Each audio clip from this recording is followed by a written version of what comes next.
I went through some of the stamps I have that I'm always a little hesitant to color in. I love the stamp set like this one, but the fine lines of it and the coloring mean that on top of my prescription glasses, I'm also wearing my readers, like doubling up on it. Seriously, not fun. So I grabbed this set and I'm going to do a little bit of stamping with it. I'm going to show you just what a difference this makes. Now, I don't have all of the Fine Nib markers. I don't have the whole collection. I have the ones that they sent me to test them out. I have 7 of them. So the colors that we're using might not have been my first choice for coloring things in, but this is just to show you what they can do. It's not about the colors. The colors are incredible. There's 256 of the colors. All right, so we have our images. What intimidates me is this pencil right here. So I'm going to do it in a soft purple. Just like I did in my other video, I'm going to do a side-by-side comparison of what you can do with the regular brush and also what you can do with the Fine Nib. So I'm going to go through and I'm going to do a lighter purple on this pencil. I'm using my regular glasses that I pay a lot for my prescriptions. But I'm not using my cheaters on top of them. And there's no shame in that game, right? All right. So we have that colored. I'm going to do the same thing on this one. Just getting down my base color. But for our pencil, I want to have some highlight. On the stamp, there's some artist lines, and I want to just follow those for some simple shading. So now I'm going to go with a darker brush. We're going to do that on this side. We're going to go through, and I'm going to do... think about my pencil, so I want to like how it's laying flat. So I'm going to do some shadow over here.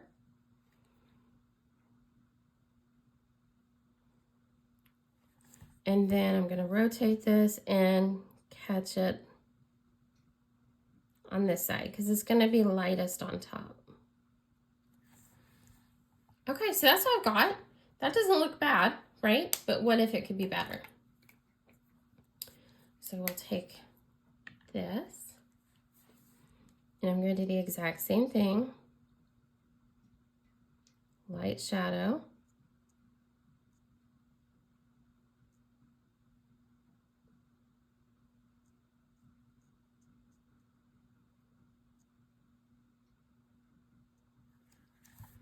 We'll turn it.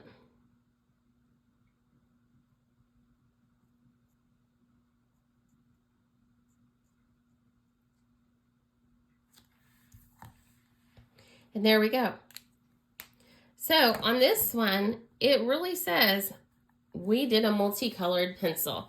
It looks like 2 very different colors, even though they're BV 1.2 and BV 1.4. So yes, they're a different tone, I get that. But it looks like we intentionally did a light purple and a dark purple. Versus here, we have our purple, and it looks like we just have some shading to it. I love that. So let me bring this in closer. Night and day different. Okay, so here's where we're going to have some fun with some colors. Like I said, I just have a few prototypes. So this might not have been my ideal color palette, but we're going to make the best of it. All right, for the metal part of the pencil, I'm going to go through and use the exact same color. And then on this one, I'm going to go in with that exact same color. I'm going to do some shading. So I'm just letting that ink build. So let's see how I did. I was able to stay in the lines, but if you can tell, I missed a couple spots on there. I can try to go back in. Or with the Fine Nib, and just color, stay in the lines, because we're playing with just a few colors. So on here, I'm just going to use green, because like these are the colors I'm working with, so we're going with it. So I'll do the same over here.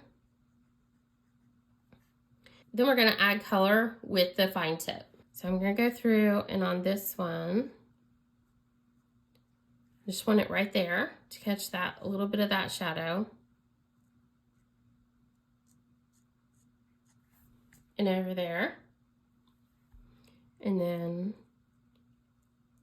we'll catch both of our sides. So this one's going to be very subtle. but I did the exact same color, YG 1.2. Now I'm going to try to do the same thing over here.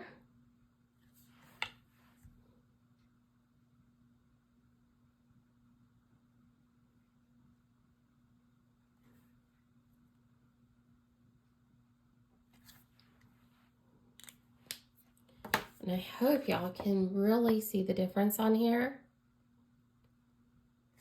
Because here we can barely see our base coat, and here it just looks like a great shadow effect.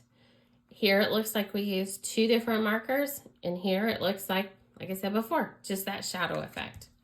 So let's have some fun with our red. So I'm going to use R05 and R05 together.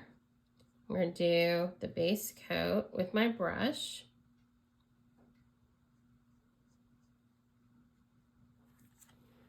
We'll let that set. Now on this side, I'm going to color it with the chisel because I'm sure at some point someone's going to say, but what about the chisel?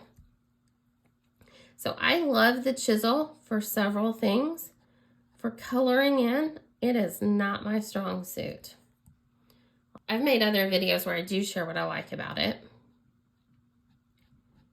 But I will tell you, I'm way more excited about the fine nib than I am about the chisel. Okay, so we colored them in. This one isn't as good because, like I said, I struggle with chisels. But let's go through and let's add some very light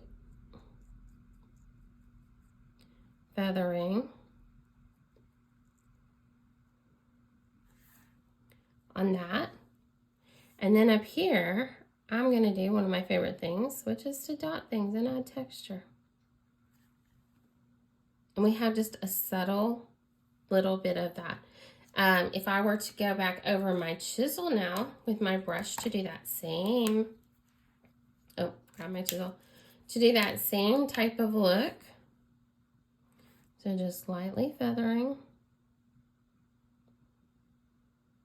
letting that color build up.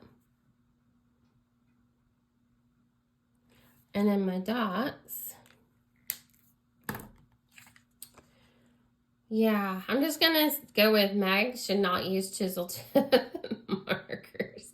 But over here, it looks natural. So much natural.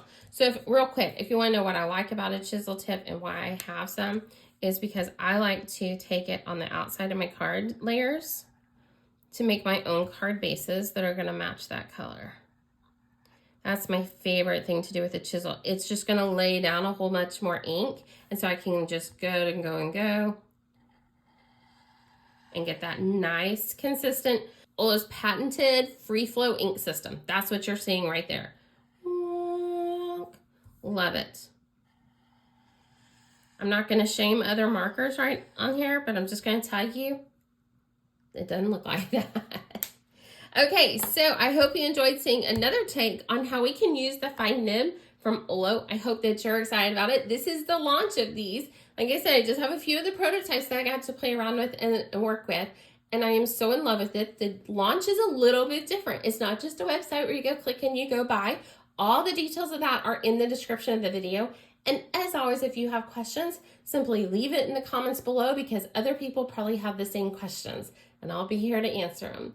Thanks so much for watching. I'm Meg from I Teach Stamping, and I can't wait to share the next video with you.